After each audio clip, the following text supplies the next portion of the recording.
Hello everyone, Assalamu alaikum and Ramadan Mubarak. Sorry it took me so long to make another video. I apologize for that.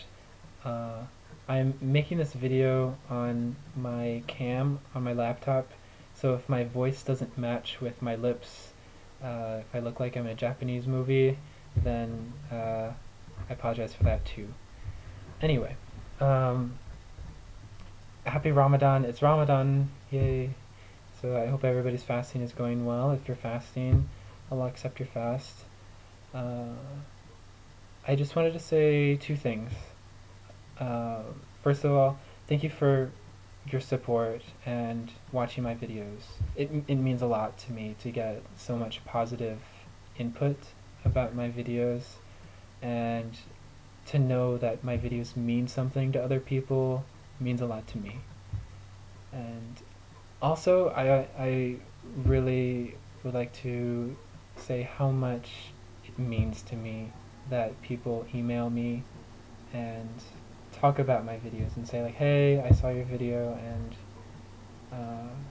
really meant something to me, and that's really cool, and that I'm making connections with other people. You know, I have new Facebook friends now. I've new people following me on Twitter. I do Twitter every once in a while, so if you're interested, you can see my Twitter account down here. I'll have it in the above the comments box.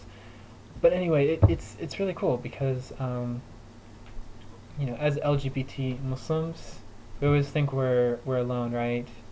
We've heard of LGBT Muslims, kind of like the mythical creatures, you know, the unicorns, you know, and then we end up being one of those LGBT Muslims, and you just kind of feel like a unicorn, you know, and you think you're totally alone. You're the only one. You're the only gay Eskimo, right? I don't know if anybody's heard that song, but the only gay Eskimo, you know, and there's nobody else like me. And for sure, you feel very lonely because you have challenges with your family, you deal with your culture, your mosque. If you're really involved with your mosque, I'm sure it's like you think, you know, I can't even tell the people closest to me in my mosque that I'm going through these problems, you know, and that's really hard, and I totally understand that. Anyway, I was taking so long to make a video because I'm like, what am I gonna say? And I like to take time to write about, you know, what I'm gonna talk about and everything.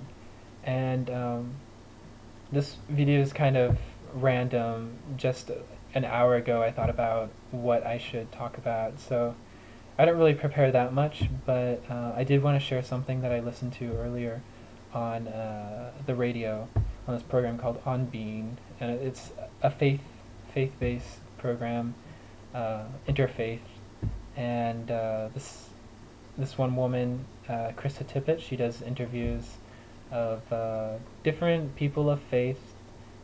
She's interviewed atheists too, and scientists, which makes the conversations more interesting.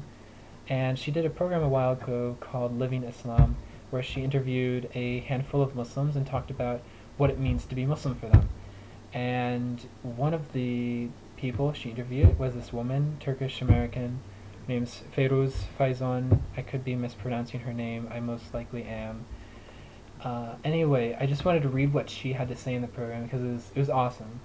Anyway, this woman is lesbian and Muslim, and what she had to say was really interesting. So let me read some of what she said. She says, "Being a Muslim and a lesbian has not been a challenge for me, as most people would have assumed. My faith in Allah is all-encompassing, keeps me strong, knowing that I'm not a separate entity, but a wave in His creation. That gives me peace and joy. My family has disowned me for the sole reason that I was a lesbian, and, therefore, a sinner. I forgive them for sinning by judging me and deciding where I belong in the afterlife. I pray that they can see the beauty in the creation and the perfection of it all." Growing up in Turkey, you are bombarded with Sufi poets, beautiful, loving, accepting words. So Rumi and Yunus and their words just made me believe that love is what rules and nothing else. But there were always something missing. There was always something missing. I was deeply into Sufism in my 20s, and I did my pilgrimage. That was one moment that I felt one. I really felt the oneness. But when I came back, I was still reading and exploring and meditating. There was always something missing, and I never was able to pinpoint it. In the meantime, while all this was happening, I also wanted a family. I wanted a child, actually, and I didn't know any better, and I wanted to make my family happy and proud. So I married a man, had a child, and had a very miserable life for quite a long time. I was making myself busy with life so that I don't get to face the true person that I was, because it was just way too scary. It was against everything I was supposed to be. I was living like a muscle, living inside a shell, and not ever looking at a mirror.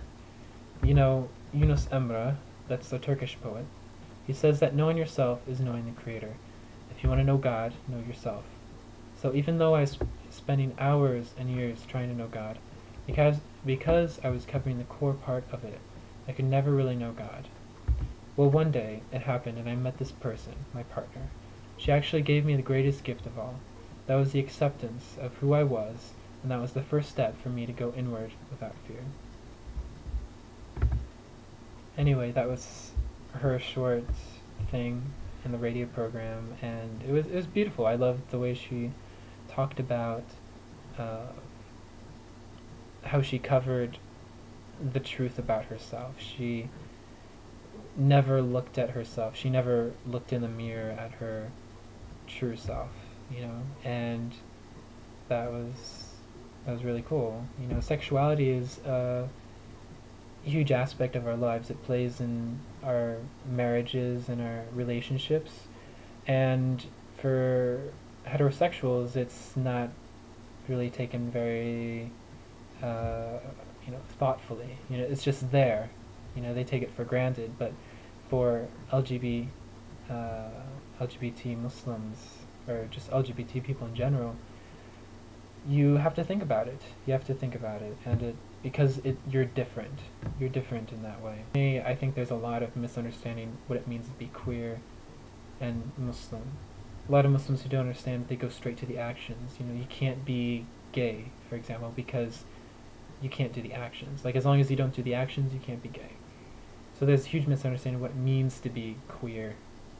Anyway, I think that's about it. I didn't want to go on too long of a tangent on things. I can talk more and more, but I kind of wanted to keep this video short.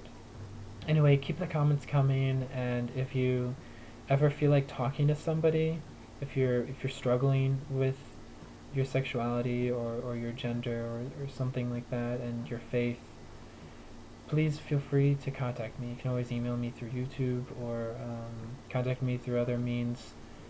I just want to be there to help others, because I know how hard it can be.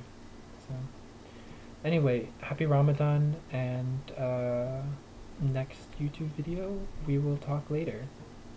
Assalamu alaikum.